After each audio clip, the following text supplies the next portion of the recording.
বন্ধুগণ আমার, আজকে আমরা জানব হযরতে লূত আলাইহিস সালাতু ওয়াস সালামের জীবনী। আপনাদের মনে থাকার কথা, আমরা ঘোষণা করেছিলাম কোরআনুল কারীমের মধ্যে আল্লাহ তাআলা ১৬ লক্ষ নবী রাসূলদের মধ্য থেকে বাছাই করে ২৫ জন নবীর নাম উল্লেখ করেছেন। কতজন নবীর নাম? ২৫ জন নবীর নাম। এই নবীদের নামগুলো কেন আসলো কোরআনে, কেন আল্লাহ তাআলা দিলেন, কি শিক্ষা আছে তাদের? এমনকি আমরা ইমানে মুফাসসলের মধ্যে পড়েছি আমানতু বিল্লাহি ওয়া মালাইকাতিহি ওয়া কুতুবিহি ওয়া রুসুলিহি। রসুল শব্দটা বলেছি, সব রাসূলদের উপরে আমরা কিন্তু বিশ্বাস স্থাপন করেছি ঈমান আনতে গিয়ে। শুধু তাই নয়, এই ২৫ জন নবী রাসূলের নাম আল্লাহ তাআলা ভিন্ন করে কেন দিলেন, কি আছে তাদের জীবনীতে, কি আছে আমাদের শিখবার, আমরা সেই ধারাবাহিকতা শুরু করেছি। আজকে ৭ম নম্বরে আমরা জানবো হযরতে লূত আলাইহিস সালাতু ওয়াস সালাম। লূত আলাইহিস সালামের বাড়ি ছিল ইরাকের বাবেলে। ইনি হচ্ছেন ইব্রাহিম আলাইহিস সালামের ভাইয়ের ছেলে। কথা কি বুঝতেছেন? ইব্রাহিম আলাইহিস সালামের আপন ভাইয়ের ছেলে ছিল লূত আলাইহিস সালাম। এই লূত আলাইহিস সালাম ইব্রাহিম আলাইহিস সালামের উপর বিশ্বাস স্থাপন করেছিল। চাচার সাথে তিনি নিজেও চাচার সহযোগী হয়ে কাজ করেছিলেন। কিছুদিন কাজ করার পরেই তারা যখন ফিলিস্তিনে ছিল, ইরাকের বাবেল থেকে যখন ফিলিস্তিনে এসে ইব্রাহিম আলাইহিস সালামের সাথে সহযোগী হয়ে দিন প্রচারের কাজে আত্মনিয়োগ করলেন, এই সময়ে আল্লাহ তাআলা দেখলেন জর্ডানের মানুষেরা খুব পাপাচারে লিপ্ত হয়ে গিয়েছে। আল্লাহ তাআলা সিদ্ধান্ত করলেন তাহলে ইব্রাহিমের ভ্রাতৃষ্পুত্র ভাইয়ের ছেলে লূত আলাইহিস সালামকে নবী হিসেবে ঘোষণা দিয়ে তাকে জর্ডানে পাঠিয়ে দেওয়া হবে। আল্লাহ তাআলা সিদ্ধান্ত করে তাকে জানিয়ে দিলেন, লূত আলাইহিস সালামকে নবুয়তির ঘোষণা দিলেন, ইব্রাহিম আলাইহিস সালামকে জানিয়ে দিলেন, তাকে জর্ডানে পাঠিয়ে দিলেন। জর্ডানের মানুষের কি চরিত্র ছিল আমরা ইনশাআল্লাহ সেটা জানব। তো ইব্রাহিম আলাইহিস সালামের সাথে থাকার কারণে হযরত লূত আলাইহিস সালাম অনেক সত্যের সন্ধান তিনি পেয়েছেন, অনেক সত্য তিনি জানতে সুযোগ পেয়েছেন। তো আল্লাহ সুবহানাহু ওয়া তাআলা লূত আলাইহিস সালামকে নবুয়তের ঘোষণা দিয়ে তাকে কেনান থেকে অল্প দূরে জর্ডান এবং বাইতুল মুকাদ্দাসের মধ্যবর্তী সাদুম এলাকায় এই অঞ্চলের পথ প্রদর্শক হিসেবে, নবী এবং রাসূল হিসেবে তাকে সেখানে আল্লাহ তাআলা প্রেরণ করেছেন। সুবহানাল্লাহ। এই এলাকায় 5টা এরিয়া ছিল, যেগুলোর নাম হলো সাদুম, আমুরা, ধুমা, সাবাহ এবং সাওয়া। এই বড় বড় 5টি শহরে তিনি ইসলাম প্রচার করার জন্য আত্মনিয়োগ করলেন, যাদেরকে কোরআনের ভাষায় একত্রে মুতাকিফা বলা হয়। মুতাকিফা মানে হলো উল্টানো শহর। যেই শহরটা আমরা তো দেখি এখানে গাছপালা সব কিছু আছে, কিন্তু এই শহরটাকে আল্লাহ তাআলা উল্টায়া দিয়েছেন। যেমন ছিল শহর, শুধুমাত্র পৃথিবীতে একটা জায়গা যেটা হলো উল্টানো শহর, আল্লাহ তাআলা কোরআনে এই শহরটাকে মুতাকিফা বলেছেন, উল্টানো শহর।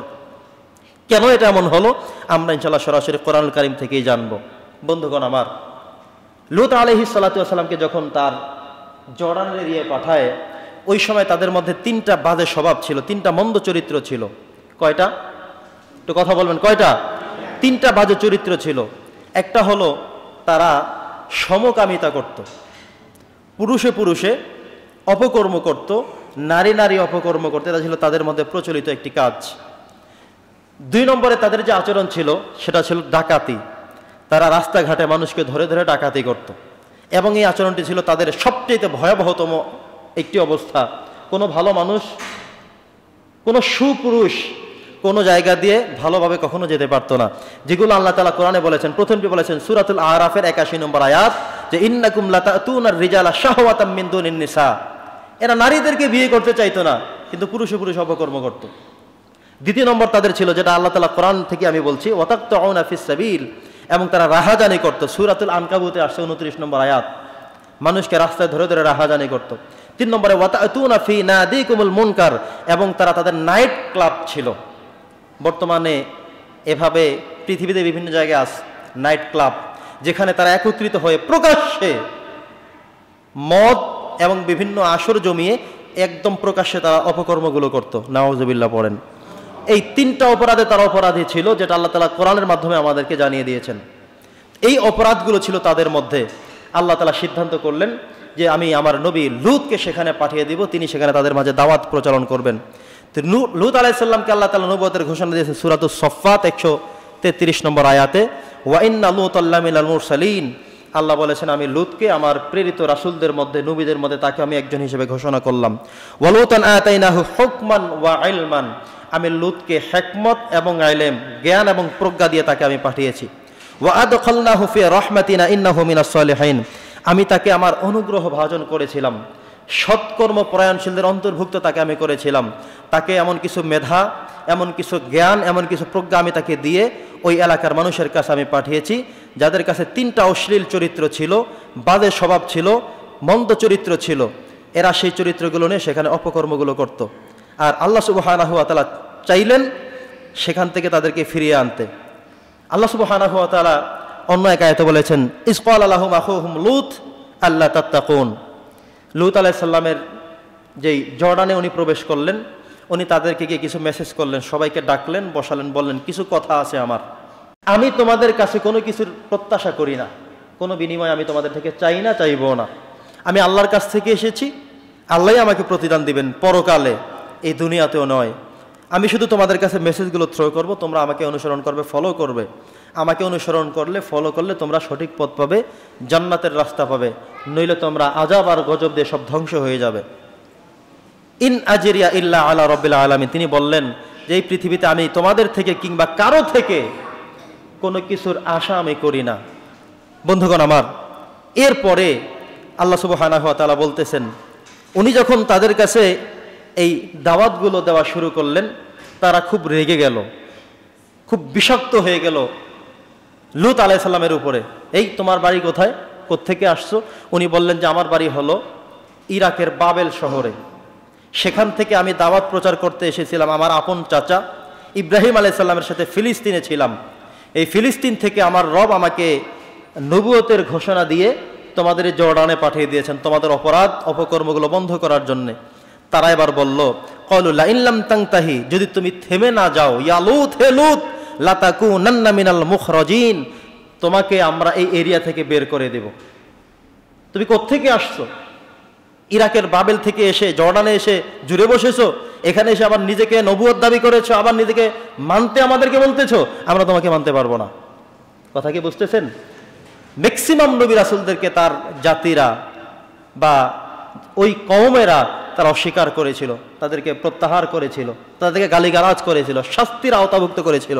ঠিক এই জর্ডানের মানুষরাও লূত আলাইহিস সালাম যে নবুয়তের প্রকাশ করলেন, উনি কি নিজের সিদ্ধান্তে নাকি আল্লাহর সিদ্ধান্তে? কথা বলেন। আল্লাহর সিদ্ধান্তে তিনি যখন বললেন, এবার তারা বলল, ক্বালু লা ইন লাম তানতাহি ইয়া লূত লাতাকুনান্না মিনাল মুখরাজিন, যদি তুমি তোমার এই দাওয়াতের কার্যক্রম, আল্লাহর কথা, এগুলো যদি বন্ধ না করো, তাহলে এলাকা থেকে ধাক্কায় তোমাকে এখান থেকে বের করে দেবে, এখানে থাকবার কোনো সুযোগ নেই।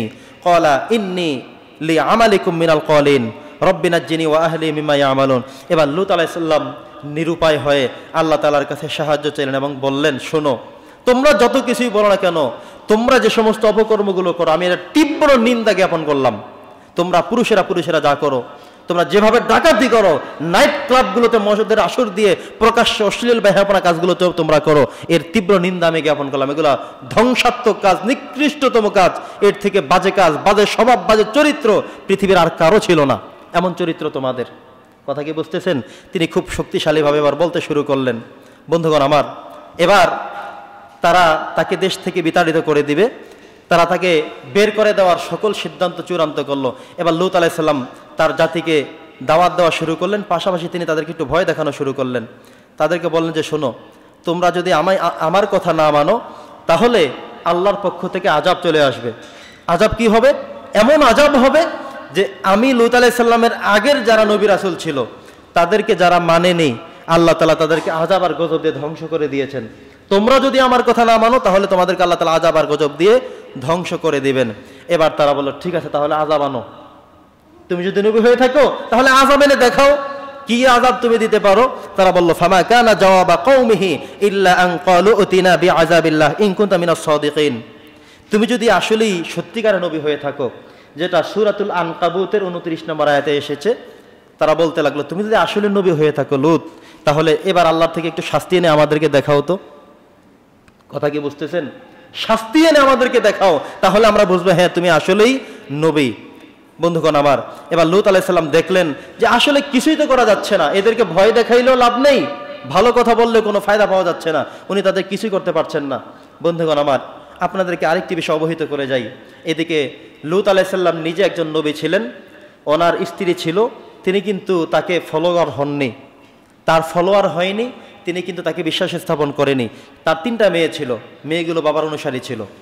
তাহলে বোঝা গেল 3জন মেয়ে আর হলো বাবা লূত আলাইহিস সালাম, এই 4 জনের কাফেলা শুধুমাত্র ওই জর্ডানের এরিয়ায় 4 জন ছাড়া আর কেউ তার ফলোয়ার হয়নি, কেউ তাকে মানেনি। আপন 3টা মেয়ে তাকে মেনেছিল, কিন্তু স্ত্রী তাকে মানেনি। এই পৃথিবীতে নবী হয়েছেন, নবী ছিলেন, নবী হওয়া সত্ত্বেও তার স্ত্রী তাকে মানেনি, এমন ছিল নবী 2 জন। যেটা আল্লাহ তাআলা কোরআনুল কারীমে সূরাতুত তাহরীমের 10 নম্বর আয়াতের মাধ্যমে আমাদেরকে জানিয়েছেন, দরাবাল্লাহু মাসাল্লাল লিল্লাযিনা কাফারু ইমরাআতা নূহ ওয়া ইমরাআতা লূত। লূত আলাইহিস সালামের স্ত্রীও ঈমান আনেনি, নূহ আলাইহিস সালামের স্ত্রীও ঈমান আনেনি। নূহ আলাইহিস সালাম যখন প্লাবন শুরু হবে, তিনি যখন নৌকাতে উঠে গেলেন, তখন তার অনুসারী সহ তার স্ত্রীকেও আল্লাহ তাআলা সেখানে ওঠাতে নিষেধ করে দিয়েছেন। কেন? যে তোমার স্ত্রী ওয়াগেলা, সেও কিন্তু মুসলিম হয়নি, সেও বিশ্বাসীদের অন্তর্ভুক্ত হয়নি, অতএব আজকে সে নিহতদের এবং ক্ষতিগ্রস্তদের মধ্যে অন্তর্ভুক্ত হবে। তো নূহ আলাইহিস সালাম তার স্ত্রীকে উঠাতে পারেনি, সেও কিন্তু ধ্বংস হয়েছিল। এইদিকে আরেকজন নবীর স্ত্রী লূত আলাইহিস সালামের স্ত্রী একই কায়দায়, একই সিস্টেমে আল্লাহ তাআলা সূরাতুত তাহরীমে আমাদেরকে জানিয়েছেন যে লূত আলাইহিস সালামের স্ত্রী যখন তার কথা শোনেনি, আল্লাহ তাআলা স্পষ্ট করে স্ত্রীর ব্যাপারে কথা বলে জানিয়ে দিলেন যে হে লূত, তুমি এবং তোমার 3 জন মেয়ে, এই 4 জন ঈমানদার ছাড়া আর কাউকে এরিয়া থেকে বের করতে পারবে না। সবার জন্য আমার থেকে আযাব অবধারিত হয়ে গেল। সবাই তো তোমাকে মানলই না, দাওয়াত দিল শুনলে না, এমনকি তোমাকে বের করে দিবে, বহিষ্কার করে দিবে, বিচ্ছিন্ন করে দিবে, ষড়যন্ত্র শুরু করে দিল। আল্লাহ তাআলা ওইদিকে সিদ্ধান্ত গ্রহণ করে ফেললেন যে সিদ্ধান্ত যেহেতু তোমরা নিয়েছো, সিদ্ধান্ত আমিও নিয়ে নিয়েছি। আমি আমার এই নবী এবং তার বিশ্বাসী যারা 3 জন, এই কয়জনকে ছাড়া বাকি সবাইকে আমি আযাব আর গজব দিয়ে ধ্বংস করে দেব। তো লূত আলাইহিস সালামের স্ত্রী কথা শুনলেন না। আল্লাহ বলছেন, কানাতা তাহতা আবদাইন মিন ইবাদিনা সলিহাইন ফাখানাতাহুমা। তারা 2 জন স্ত্রী শুধুমাত্র খেয়ানত করেছে। নূহ আলাইহিস সালাম তার স্ত্রীকে অনেকবার বোঝানোর চেষ্টা করেছিলেন, তিনি বুঝতে চাননি। লূত আলাইহিস সালাম তার স্ত্রীকে অনেকবার বোঝাতে চেয়েছিলেন, অনেক সিস্টেমে, অনেক রকমে, অনেকবার দাওয়াত দিয়ে স্ত্রীকে বোঝাতে চেষ্টা করেছিলেন। কিন্তু লূত আলাইহিস সালামের স্ত্রীর আরেকটি খারাপ স্বভাব ছিল এটা। লূত আলাইহিস সালাম যদি আল্লাহ থেকে কোনো মেসেজ পেতেন, ঘরের মধ্যে কোনো সিদ্ধান্ত নেওয়ার চেষ্টা করতেন, মেয়েদের সাথে কথা বলতেন, লূত আলাইহিস সালামের স্ত্রী আস্তে করে পিছনের দরজা গিয়ে বের হয়ে ওই যে কাফেরদের কাছে সব গিয়ে বলে দিত। মানে নিজে ছিল নবী, কিন্তু স্ত্রী তার সবচেয়ে বড় মারাত্মক ক্ষতিকারক ছিল।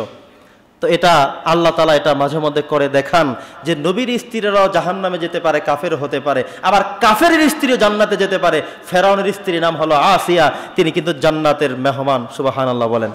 আল্লাহ দেখিয়ে দিয়েছেন যে আমি পৃথিবীতে বাবা মা ছাড়াও মানুষ পাঠাই। আদম এবং হাওয়া 2 জন বাবা মা ছাড়া পৃথিবীতে এসেছেন, আল্লাহ দেখিয়ে দিয়েছেন। আবার আল্লাহ তাআলা দেখিয়ে দিয়েছেন যে আমি আবার পিতা ছাড়া শুধু মায়ের মাধ্যমে আমি পৃথিবীতে নবী পাঠাতে পারি। যেটা মারিয়াম আলাইহিস সালামের ছেলে ঈসা আলাইহিস সালাম, তিনি পৃথিবীতে এসেছেন, বাবা ছিল না তার। সেটা আমরা ইনশাআল্লাহ ঈসা আলাইহিস সালামের জীবনের মধ্যে চমৎকার আলোচনা, আপনাদের অন্তর বিগলিত হয়ে যাবে তার জীবনী শুনলে ইনশাআল্লাহ। তো এই ছিল আরেকটি সিস্টেম। আর আরেকটি আল্লাহ তাআলা দেখিয়ে দিয়েছেন কাফেরের স্ত্রীও জান্নাতে যেতে পারে, আবার নবীর স্ত্রীও জাহান্নামে যেতে পারে। কত মারাত্মক চিন্তা, খেয়াল করেছেন? নবী হয়েছেন তিনি, মানুষকে দাওয়াত দিয়েছেন, অথচ তার স্ত্রী তার কথা শোনে না, তার স্ত্রীও জাহান্নামের অধিভুক্ত হয়ে গেলেন। বন্ধুগণ আমার, এবার আল্লাহ সুবহানাহু ওয়া তাআলা বলেছেন, ফালান ইউগনিয়া আনহুমা মিনাল্লাহি শাইআন ওয়া কিলা দুখুলান নারা মা'আদ দাখিলিন। তো এদের এই যে 2 জন স্ত্রী, এরা কিন্তু জাহান্নামের অধিবাসী হবে। তাদেরকে সেখান থেকে ছুটাবার মতো, সেখান থেকে বাঁচাবার মতো আর কোনো রাস্তা, আর কোনো ওয়ে তাদের সেখানে থাকবে না। সিদ্ধান্ত কার? আল্লাহ তাআলার। এবার আযাবের কথা যখন তারা চেয়ে বসলো, এবার লূত আলাইহিস সালাম আল্লাহর কাছে দোয়া জানালেন, আল্লাহ আমি আমার মানুষকে, অঞ্চলের মানুষকে, এরিয়ার মানুষকে, সাদম এরিয়ার মানুষদেরকে, জর্ডানের মানুষদেরকে দাওয়াত করে তাদেরকে যখন বললাম, আযাবের কথা যখন বললাম, তারা বলল আযাব নিয়ে আসতে। আল্লাহ তুমি কি আযাব দিবে? আল্লাহ বলেন ঠিক আছে, আমি আযাব পাঠাচ্ছি। এবার কয়েকজন ফেরেশতা, কেউ বলেছেন 5 জন ফেরেশতা সুশ্রী মানুষের, সুন্দর মানুষের দেহ নিয়ে অবয়বে এসে 2টা মেসেজ নিয়ে আসলেন। কয়টা? 2টা মেসেজ। একটা হলো তারা ইব্রাহিম আলাইহিস সালামের কাছে যাবে, আর একটা হলো লূত আলাইহিস সালামের কাছে যাবে। ইব্রাহিম আলাইহিস সালামের কাছে গিয়ে প্রথম মেসেজ করে আসলেন যে আপনার একজন পুত্র সন্তান হবে, আরেকজন পুত্র সন্তান, একজন তো ইসমাইল হয়ে গেল, আরেকজন আসতেছে ইসহাক। এই সংবাদ তাকে দিয়ে সেখান থেকে সরাসরি এসে লূত আলাইহিস সালামের বাড়িতে প্রবেশ করলেন। এই 5 জন ফেরেশতা মানুষের আকৃতি, চেহারা, সুরত ধরে এসে সেখানে ঢুকলেন। ঢোকা মাত্রই লূত আলাইহিস সালাম তাদেরকে দেখে খুব শঙ্কিত হয়ে গেলেন, টেনশনের মধ্যে পড়ে গেলেন। কেন? তার এরিয়ার সমস্ত বাজে মানুষগুলো যখন দেখবে যে আমার বাড়িতে 5 জন যুবক সুস্ত্রী পুরুষ এখানে প্রবেশ করছে, তখন তারা এসে লেলিয়ে পড়বে, কারণ তাদের তো বাজে স্বভাব। তারা নারীদেরকে বিয়ে করতে চায় না, কিন্তু পুরুষদের সাথে অপকর্ম করে। এটা ছিল লূত আলাইহিস সালামের কওমের মানুষদের স্বভাব। তাফসীরের মধ্যে আসছে এই স্বভাব তারা কোথায় পেল? এটা শুরু করেছিল শয়তান। কে শুরু করেছিল? শয়তান। শয়তান একবার এসে দেখে যে লূত আলাইহিস সালামের যে জর্ডানের মানুষ তারা কৃষি কাজ করছেন, মাঠে ময়দানে অনেকগুলো মানুষ। তখন এই শয়তান একজন সুন্দর বালকের অবয়বে সুরত ধরে তাদের কাছে এসে বলল, শোনো, আমি একজন সুস্ত্রী পুরুষ, তোমরা যদি আমার সাথে এমন এমন অপকর্মগুলো করো তোমরা খুব আনন্দ পাবে। এগুলো কিন্তু তাফসীরের কথা। কিসের কথা? তাফসীরের কথা। তো এই শয়তান যখন তাদেরকে বলল, তখন তাদের কিছু মানুষ কৌতূহল বশত এমনিতেই সাধারণভাবে স্বাভাবিকভাবে দেখার জন্যে বোঝার জন্যে একটু কৌতূহল বশত এসে তারা অপকর্ম করলো 2-4 জনে। করার পর আজকে শয়তান চলে গেল। পরবর্তী দিন শয়তান এসে একই টাইমে হাজির হয়ে গেল। ওই 2 জন যুবক গিয়ে অন্যদের কাছে বলল, তাদের যেই বাস্তব অভিজ্ঞতা সেটা তারা শেয়ার করলো। পরের দিনে এসে এই শয়তান মানুষের সুরত ধরে এসে সে আবারও তাদের কাছে বলল যে তোমরা আমার সাথে সবাই এই কাজগুলো করতে পারো, আমি কাউকে বলে দেব না, আমি চুপচাপ থাকবো, কাউকে বিচার দায়ের করবো না, কিচ্ছু করবো না। এবার এসে আরো কয়েকজন অপকর্ম করলো। শয়তান আজকের মতো চলে গেল। এভাবে করে করে শয়তান এসে এসে প্রতিনিয়ত তাদের একটা অভ্যাস গড়িয়ে ফেললো। কি করে ফেললো? অপকর্মের, পুরুষে পুরুষে অপরাধ করা যায়, অপকর্ম করা যায়, একটা অভ্যাসে তাদেরকে পরিণত করে। শয়তান যখন মনে করলো এখন আমি না গেলেও তারা নিজেদের মধ্যে বাজে অভ্যাসটি তারা করতে থাকবে, শয়তান এরপর থেকে আসলো না। তখন ওই যুবকগুলো নির্ধারিত সময় যখন দেখলো আর নেই, এবার নিজেদের মধ্যে অপকর্ম শুরু করলো। করতে করতে হতে হতে পুরো অঞ্চল সব ছাড়িয়ে গেল। এখন সব মানুষ এই পুরুষে পুরুষ অপকর্ম ছাড়া তারা আর কিচ্ছু বোঝে না। কথা কি বুঝতেছেন? এই ছিল তাদের চরিত্র, তাদের স্বভাব। কোনো ওই এরিয়ায় ভিন্ন জায়গা থেকে কোনো সুন্দর পুরুষ অথবা কোনো সুন্দর চেহারার কোনো অবয়বে কোনো যুবক যদি এসে যায়, তারা তার উপরে লেলিয়ে পড়ে। এই ছিল তাদের স্বভাব। তো ফেরেশতারা যখন এসেছেন, ফেরেশতারা এসেছেন কার পক্ষ থেকে? আল্লাহর পক্ষ থেকে। এরা মনে করছে এরাও মনে হয় কোন মানুষ। দৌড়ে গিয়ে লূত আলাইহিস সালামের বাড়ির সামনে হুমড়ে পড়লো।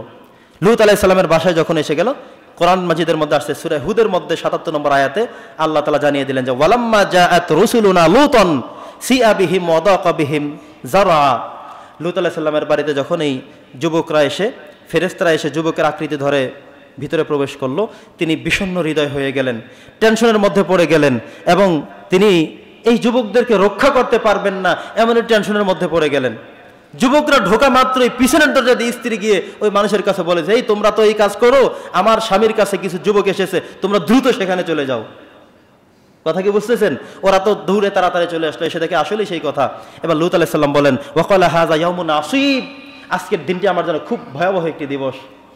তিনি অত্যন্ত প্রেশান হয়ে গেলেন, কারণ তিনি জানেন ওরা ফেরেশতা, আল্লাহর পক্ষ থেকে আসছে, ওদের সাথে যদি এমন করে তাহলে হবে কি?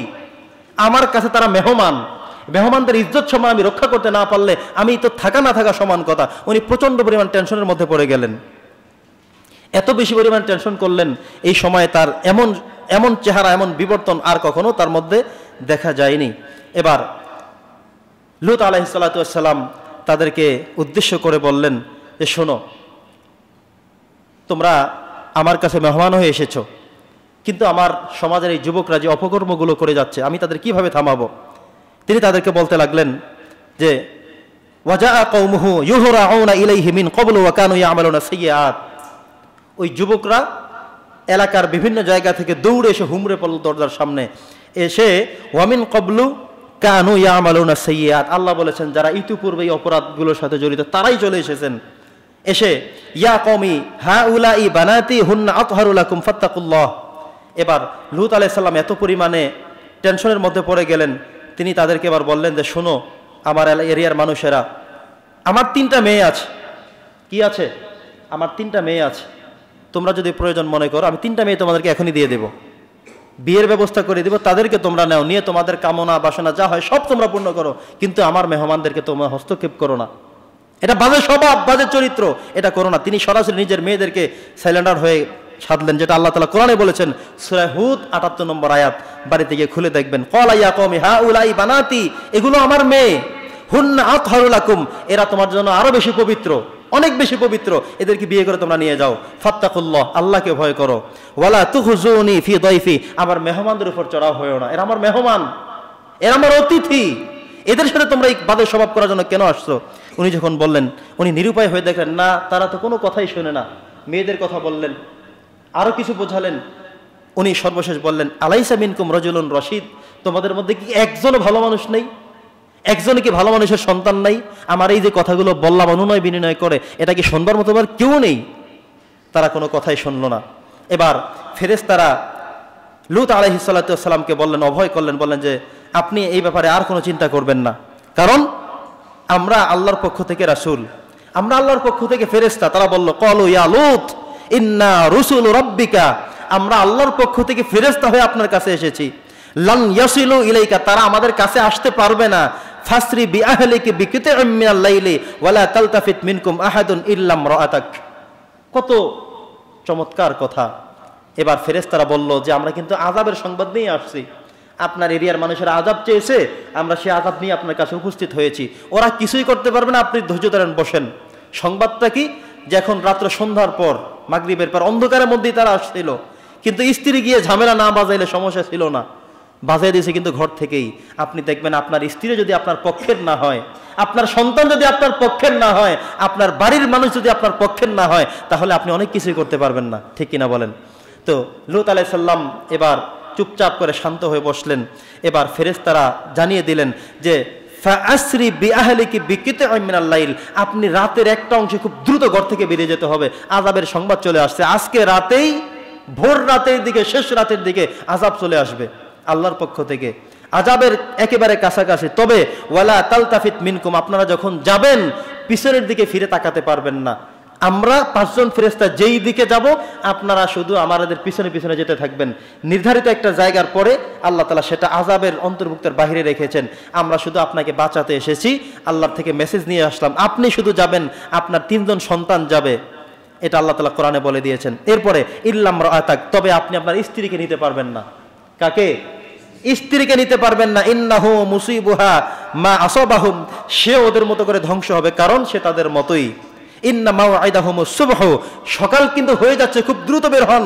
আলাইসা সুবহু বিকরিব, সকাল কি খুব কাছে নয়? আপনি খুব দ্রুত বের হন, আপনি এখন আর থাকতে পারবেন না। এরপরে আল্লাহ সুবহানাহু ওয়া তাআলা যে কথা বললেন যে ফাআখরাজনা মান কানা ফিহা মিনাল মুমিনিন, আমি সেখান থেকে বের করে নিলাম এই মুমিনদেরকে। আল্লাহ তাআলা এখানে আরো বললেন ফামা ওয়াজাদনা ফিহা গায়রা বাইতিন মিনাল মুসলিমিন, আমি সেখানে একটা ফ্যামিলি ছাড়া আর কাউকে তখন মুসলিম হিসেবে পেলাম না। লূত আলাইহিস সালাম এবং তার 3টা মেয়ে, এই 4 জনের ফ্যামিলির মানুষ ছাড়া জর্ডানের কোনো মানুষ আর আত্মসমর্পণ করেনি, মুসলিম হয়নি, তাদেরকে এরিয়া থেকে বের করে দিলেন। এবার আল্লাহ তাআলা জিব্রাইলকে বলেন, হে জিব্রাইল চলে আসো, তোমার দায়িত্ব চলে এসেছে, এখনই তোমাকে আমার হুকুম পালন করতে হবে। সেটা কি? জিব্রাইল আলাইহিস সালামকে আল্লাহ তাআলা বললেন, তুমি আমার এই যে জর্ডানের যে জনপদ, এটাকে তুমি তোমার হাতের মধ্যে ধরো। উনি ধরলেন। আল্লাহ তাআলা বলেন, আসমান পর্যন্ত উপরে উঠে ফেলো, একেবারে আসমান পর্যন্ত এদেরকে আস্তে করে উপরে তুলে ফেললো। আসমানের যত ফেরেশতা বা যারা ছিলেন প্রত্যেকে তাদের কান্নাকাটি, চিল্লাচিল্লি শব্দ সবাই পেলেন। সুবহানাল্লাহ। আল্লাহ তাআলা এত পবিত্র, তবে আল্লাহ তাআলা সাথে যারা বেঈমানি কাফেরগিরি করবে এরা কখনোই ছাড় পাবে না, মুক্তি পাবে না। আসমান পর্যন্ত উঠালেন, এরপরে উল্কা বৃষ্টি নাজিল করলেন। আল্লাহ তাআলা বলেন, ফালাম্মা জাআ আমরুনা জাআলনা আলিয়াহা সাফিলাহা ওয়া আমতারনা আলাইহা হিজারাতাম মিন সিজিল, আমি পাথর নিক্ষেপ করে করে করে করে সব জমিনের সাথে লাগিয়ে দিয়ে এরপরে জিবরাইলকে বলেন, জমিনটাকে আস্তে করে উল্টায়া ছাড়বা। এটা উপরে উঠানোর পরে জনপদ যেই পর্যন্ত, আমরা তো পানির উপরে ভাসি, এটা তো অবশ্যই জানেন, বিজ্ঞানের আলোচনা করতে বসিনি এখন, একদম পানির উপর থেকে আসমান পর্যন্ত উঠানো হয়েছে। এত শক্তি জিবরাইল আলাইহিস সালামের আল্লাহ তাআলা দিয়ে রেখেছেন। আসমান পর্যন্ত উঠানোর পরে এদের সবাইকে উল্কা দিয়ে, পাথরের বর্ষা দিয়ে এদের সব ধ্বংস করে এরপর আল্লাহ বলেন, তুমি এবার উল্টায় আস্তে করে জনপদে ছেড়ে দাও। জিবরাইল আলাইহিস সালাম আস্তে করে উলট করে ছেড়ে দিলেন। এটা হলো বাহরুল মাইয়িত, ডেড সি, মৃত সাগর নামে পরিচিত। আপনারা যদি কেউ দেখতে চান জর্ডানে গিয়ে দেখে আসবেন। আল্লাহ তাআলা বলে দিয়েছেন, কুল সিরু ফিল আরদ ফানজুরু কাইফা কানা আকিবাতুল মুকাজ্জিবিন, পৃথিবীর ইমানদারদেরকে লক্ষ্য করে বলেছেন, আপনাকে আমাকে আল্লাহ তাআলা টার্গেট করে লক্ষ্য করে বলেছেন, তোমরা জমিনে পরিভ্রমণ করো, দেখে আসো যারা মিথ্যাবাদী ছিল তাদের পরিণাম আল্লাহ তাআলা কি করে দিয়েছেন। সেই জর্ডানে আপনাদেরকে যেতে বলেছেন আল্লাহ তাআলা, ফিলিস্তিনে যেতে বলেছেন আল্লাহ তাআলা, মাদায়েন যেতে বলেছেন, দেখে আসতে বলেছেন, ফেরাউনকে দেখে আসতে বলেছেন যে কি করেছিল তারা, আল্লাহ তাআলা তাদেরকে কিভাবে তাদের জনপদগুলোকে করে দিয়েছেন। এই হলো হযরতে লূত আলাইহিস সালামের জীবন কাহিনী। আমরা এখান থেকে শিক্ষা, একটু লাইফ লেসন নিয়ে আজকে আমরা তার জীবনী শেষ করে দিতে চাই। সকল ধর্মই অশ্লীলতার বিরুদ্ধে কথা বলে, শুধু ইসলাম নয়। তাদের এই কর্মের মানুষদেরকে আল্লাহ তাআলা উল্টায় কেন দিলেন? একটাই শুধু কারণ, তারা করতে উল্টা কাজ। আল্লাহ বলছে পুরুষ বিয়ে করবে নারীকে, কিন্তু তারা করবে পুরুষে পুরুষ। পুরুষে পুরুষে যদি তারা যতদিন বেঁচে থাকে অপকর্ম যদি করে, বিয়েও যদি করে, যেভাবেই করে, সেখান থেকে কোনো জনসংখ্যা কিন্তু আর পৃথিবীতে আসার সুযোগ নেই। পুরুষে পুরুষে যত কিছুই করুক না কেন, এখান থেকে বংশ বিস্তার হওয়ার কোনো সুযোগ নেই। আছে কেউ কি কখনো শুনেছেন যে অমুক পুরুষের একটা বাচ্চা ছেলে হয়েছে, একটা মেয়ে হয়েছে? শুনেছেন কখনো? অপকর্ম করুক, যাই করুক, এটা হওয়ার সুযোগ নেই, কারণ এটা সৃষ্টির বিপরীত কাজ। সৃষ্টি করেছেন আল্লাহ, সিদ্ধান্তটি আল্লাহর। বন্ধুগণ আমার, তো তারা এই যে কাজগুলো করেছিল, অশ্লীলতা, এই কাজ থেকে আমাদের বিরত থাকতে হবে। আমাদের কারো মধ্যে, আমাদের উঠতি যুবক বয়স সন্তানরা, ছেলেরা কোথায় থাকে, কোথায় পড়ে, কোন প্রতিষ্ঠানে পড়ে, তারা বড় হবে কিভাবে, মাইন্ড সেট আপগুলো, এই জায়গা থেকে তাদেরকে সতর্ক করতে হবে। যেটা আল্লাহ তাআলা এত বেশি রাগ হয়েছিলেন, তাদের জনপদটাকে উল্টায়া ধ্বংস করে দিয়েছিলেন এই অপকর্মের জন্য। দ্বিতীয় নম্বর কথা হলো, অনেকেই কৌতূহলবশত আমরা কিছু পাপ করি, হাসি তামসাভাবে কিছু কাজ করি। আরে যাই না, কি আর হবে, আরে বলি না, কি সমস্যা আর এখানে, এই কাজ করলে কি আর গুনাহ হয়ে যাবে, এমন বলি কিনা আমরা? কৌতূহলবশত কখনো যেন কোনো অন্যায় আমরা না করি, খেয়াল রাখতে হবে।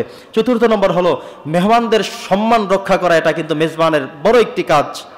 অনেক সময় হয় না, আপনার বাড়িতে মেহমান আসছে, আপনার মেহমানকে বাড়ির পাশের কেউ মারবে, হামলা দিবে, দৌড়ানি দিবে, অন্য কিছু করবে, এটা আপনি মেজবান হিসেবে তার সিকিউরিটি দায়িত্ব কিন্তু আপনার। আপনার বাড়িতে কেউ বেড়াতে আসলে যে কোনো কারণে আপনি কিন্তু সম্পূর্ণ নিরাপত্তা দেওয়ার দায়িত্ব আপনার, কারণ সে আপনার মেহমান, সে আপনার যেই হোক না কেন, আপনার চোখের কাটা হলেও, শত্রু হলেও, আপনি তাকে দেখতে না পারলেও, আপনার বাড়ি থেকে যখন উঠেই গেল, তখন তাকে সম্মান, শ্রদ্ধা, আপ্যায়ন, খাওয়া দাওয়া, পক্ষের বিদায় দেওয়া পর্যন্ত আপনি তার পক্ষে কাজ করতে হবে। যেটা লূত আলাইহিস সালামের কাছে 5 জন ফেরেশতা আসার পরে উনি ব্যাকুল হয়ে গেলেন যে আমার এলাকার মানুষ তো ভালো না, এরা তো এসে দুশ্চরিত্রপূর্ণ কাজ করতে চাইবে। উনি একেবারে ব্যাকুল হয়ে গেলেন মেহমানদের ইজ্জত সম্মান রক্ষা করার জন্য। প্রিয় বন্ধুগণ আমার, আমাদের যে নেককার স্ত্রী রয়েছে, এটা হলো আমাদের সবচেয়ে বড় সম্পদ। লূত আলাইহিস সালামের মতো একজন নবী হয়েও তিনি তার স্ত্রীকে নেক স্ত্রী হিসেবে পাননি। ফলে আল্লাহ যখন আযাব দিয়ে সব ধ্বংস করে উল্টাইয়া দিলেন, ওই সময় ওই জনপদে কিন্তু তার স্ত্রীও রয়ে গিয়েছে, সেও কিন্তু মুক্তি পেতে পারেনি।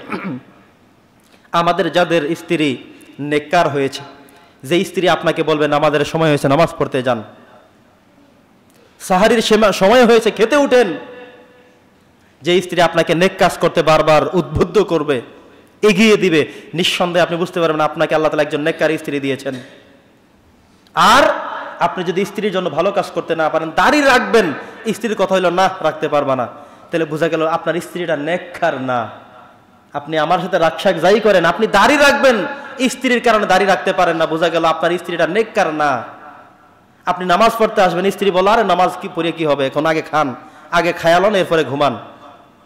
আপনি বলে দিলেন যে আমি আশুরার রোজা রাখবি, স্ত্রী বলে আরে এই রোজা কি আর হবে, দরকার নাই, খাওন দাওয়ান ভালো না, তার মানে বুঝলেন আপনি নেককার স্ত্রী পাননি।